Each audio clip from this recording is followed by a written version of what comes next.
I get it. Everyone is disappointed with Missouri basketball right now. But the Tigers are going to beat Kentucky tomorrow. I'm going to tell you why. I Locked On Mizzou.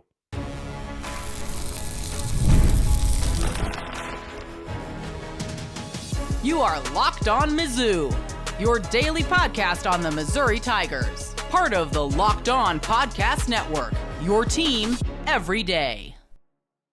Hey, all you true sons and daughters. I'm John Miller, your Mizzou mafioso and the central scrutinizer of Missouri Tigers football and basketball. Later in the show, I want to share with you Caleb Grill's brutally honest comments following the Vanderbilt game.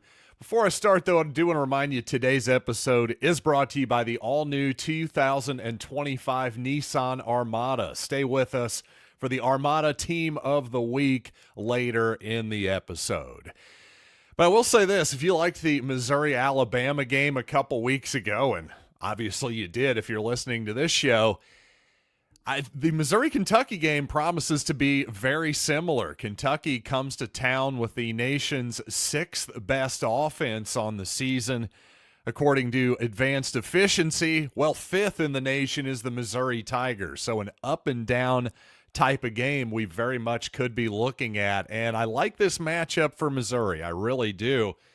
Because the Wildcats, at least under Mark Pope here, don't really crash the offensive glass. They're also not great on the road themselves. A lot has been made by myself lately about the Tigers' road struggles. Well, Kentucky themselves a not so great 3-6 on the road so far this season. And the good news is, for all of Missouri's foibles defensively here in the last couple weeks or month or so, wherever you think the fall off the cliff began for Missouri defensively, the good news is Kentucky has arguably been even worse, especially in SEC play statistically. So, Lord help me.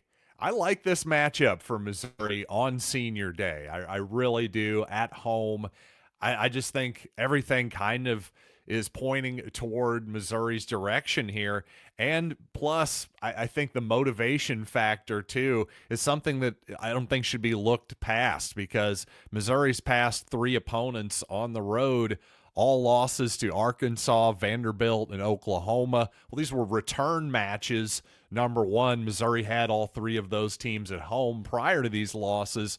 Also, three teams right on the bubble of the NCAA tournament. Three teams that were desperate for a win and needed a win, well, to be honest, much more than Missouri did, at least in terms of getting into the field. Kentucky, at the same time, much more in the same position that Missouri is, sort of middle of the pack, middle to upper middle of the pack in SEC right now, but a double bye is out of the question, but also missing the NCAA tournament is completely out of the question as well. Both teams are very much inside the bubble. We're both in. There's no doubt about it. So really, who has more to play for? I'd say it's Missouri on Senior Day, who wants to go out on a good note. Kentucky just went out on a pretty good note on its Senior Day against LSU at home, winning that game by 31 points. They're probably already patting themselves on the back, maybe looking at the portal next season already. I'm actually kind of kidding there. But in all seriousness, Missouri and Kentucky very much in a similar spot here. I just think Missouri, coming off a couple really disappointing games on the road, are going to want to get right here against Kentucky.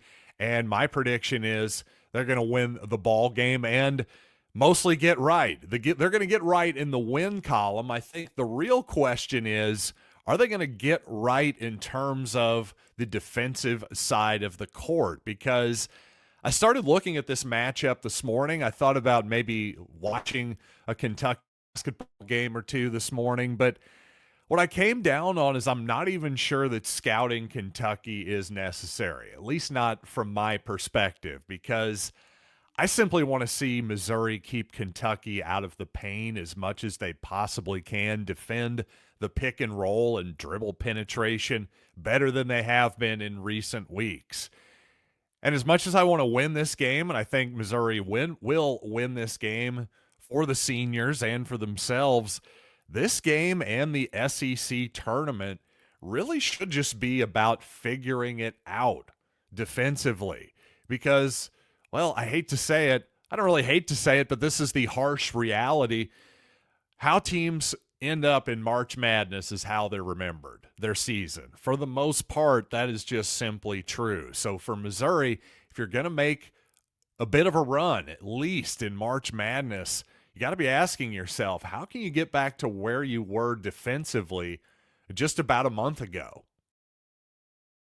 And as disappointing as this stretch has been here for Mizzou basketball, I can't stay mad at these guys. I really can't. I'm tired of being bummed out. Tomorrow is senior day. March Madness is almost here. To heck with the negativity. I think this is going to be a great basketball game to watch tomorrow at Mizzou Arena. And just based on, by the way, the ticket market over at Game Time, people are still excited for this basketball program, even if they're, well, a little bit disappointed over the last couple weeks. The get-in price over at Game Time, $189 at Mizzou Arena tomorrow. So a lot of excitement. I think it's going to be a heck of an atmosphere, of course. So I think that's a big advantage for the Tigers tomorrow, of course. And speaking of the negative, one sentiment you see out there on the internet right now, of course, after a 2-game losing streak is, well, this is not actually an elite team. This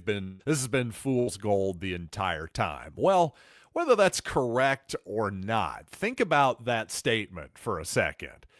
This is, to make the most obvious statement of all time, this is not a Final Four or bust program. Missouri is a good basketball program.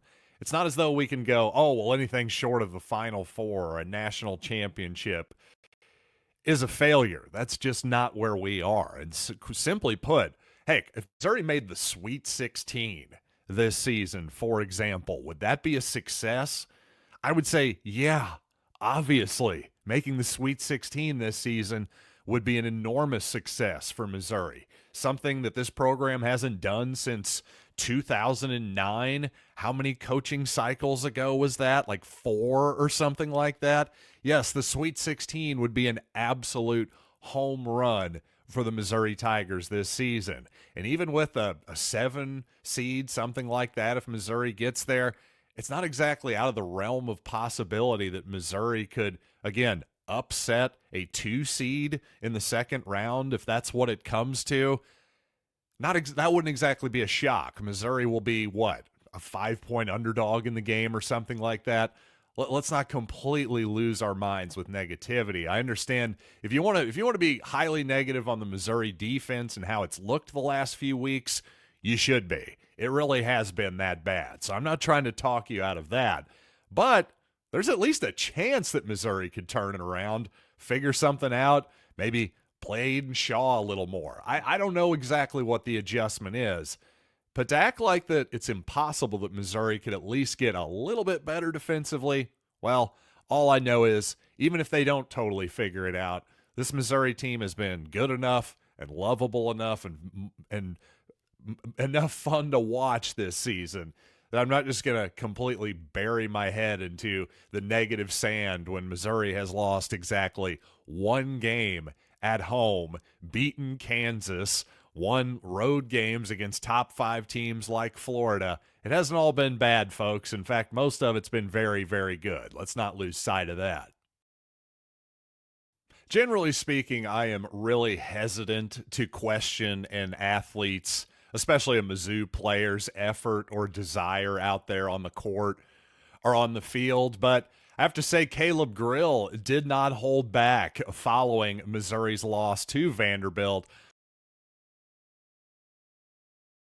But first, the Armada Team of the Week is brought to you by our friends at Nissan and the all-new 2005 Nissan Armada. This week's Armada and clear-cut Team of the Week are the Houston Cougars. Since joining the Big 12 last year, the Cougars have gone a combined 33-4 in conference games, winning the Big 12 by multiple games in both years. And as a Kansas hater, thank you very much for that. And it's clear that our team of the week is out here, ready to conquer the road ahead with confidence, just like you can in the all-new Nissan Armada or any of the Nissan outstanding vehicles. Take the Nissan Armada, Rogue, or Pathfinder and go find your next big adventure. Shop NissanUSA.com. So like I said, I really don't feel like it's my place to question people's effort and desire for the most part out there on the court. But here's what Caleb Grill had to say after the Vanderbilt game. On the Commodores, he said, quote, "They wanted it more. They were fighting more. They were desperate. We weren't desperate. Last couple of games we've played, we're playing teams that you have to win. If you don't, season's over. And we're not coming out with the same level of intensity as other teams."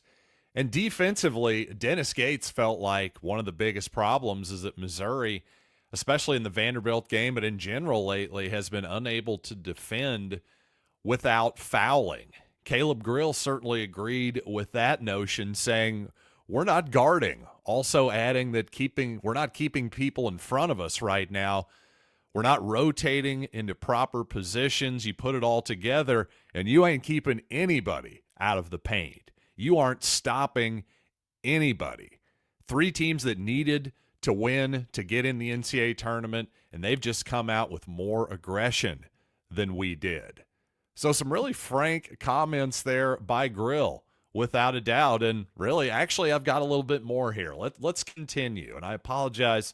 I try not to read for this long onto the podcast, but I think Caleb was clearly sending a message through the media to his team here, continuing, just looking at ourselves in the mirror. And we've got to have reality checks with each one of ourselves. We were the more hungry team for the first 25 games we played this year. And the last couple of games we've played, we haven't had that same aggression, hunger. The good thing with us is there are problems right now, but we've been able to use it as our strength in the past. And like I said, we just got to get back to that same aggression. And I know that may not be easy to hear, but we haven't been playing aggressive. Their teams have been playing aggressive. They've been putting us on our heels. They've been playing on their toes. Now it's time for us to play on our toes and to put the defenders on their heels. And to that point, I think it's just as important defensively, if they can, if Missouri, when they're at their best defensively, it's when they get the other team discombobulated, when they get the opposition on their heels offensively. When Missouri can dictate what's happening out there, everything looks completely different. And sometimes the problem is it can look completely different from half to half, as it did against, Kansas in a lot of ways this season. First half, Missouri had the Jayhawks and DeJuan Harris, Hunter Dickinson discombobulated. And then the second half, when the Jayhawks calmed down a little bit, were able to handle the Missouri pressure, you saw a near comeback by Kansas in that game. So even game to game, moment to moment, the defense can come and go from Missouri. So I do also think that Caleb Grill is trying to motivate his team too. I don't want to go completely overboard with the idea that, if Missouri just plays harder, that will fix everything. Maybe it will. I think it'll fix a lot. I do think there's some adjustments that maybe Missouri should try too. And again, this is the moment certainly to try some adjustments right before the NCAA tournament. It's just unfortunate that now is the moment that Missouri has to try to figure out its defense once again. By the way, Jackson Robinson, who is an important, rotation player for Kentucky this season, is now out for the rest of the year. He has the incredible distinction of having played for 4 high major programs: Texas A&M, Arkansas, BYU, and now Kentucky for what is presumably his final season of his career. Has anybody got that beat? 4 high major programs in one career. Simply stunning. I like to imagine that there was a girlfriend at each one of these stops that he simply didn't want to break up with. But he probably chased the NIL bag, I suppose. But I think my imagination is more fun, personally. And speaking of fun, I got to say Ahmad Hardy is looking like he's going to be one of the more fun Tigers, certainly in recent history, maybe of all time, the way he's going. Not only is his highlight tape from Louisiana Monroe as a running back last season just spectacularly fun to watch, he's an explosive player, and he's quite the little dancer as well. A hip-hop inspired celebration most of the time for Ahmad Hardy, and yet a man of multitudes as well. The hip-hop meeting the country, as Ahmad Hardy loves himself some horse riding as well, and at a high rate of speed as well. Multiple social media posts with Ahmad Hardy, a bit of a country boy as well, riding a horse even at night, being followed by a truck at night the other night. So Ahmad Hardy, just an entertaining guy on a whole bunch of different levels. I think he's going to be a fan favorite with just about everybody who's a University of Missouri fan come this time next season. I can just about guarantee you that. But you know what? I hope you've had fun on this edition of Locked On Mizzou. I'm actually going to cut it a little bit short today because, quite honestly, it's a Friday show. It's going to be nice out today. You all should be doing other things. I'm going to channel David Ortiz, Kenan Thompson's impression from SNL from years back. Use the David Ortiz dating app. Go outside. There are people. They're everywhere. Come on, go do it. But until Saturday, I want you to check out the next edition of Locked On Mizzou. Of course, going to go post-game after the Missouri-Kentucky basketball game tomorrow. Hopefully it'll be a fun one to talk about. Either way, I'll see you then right here on Locked On Mizzou.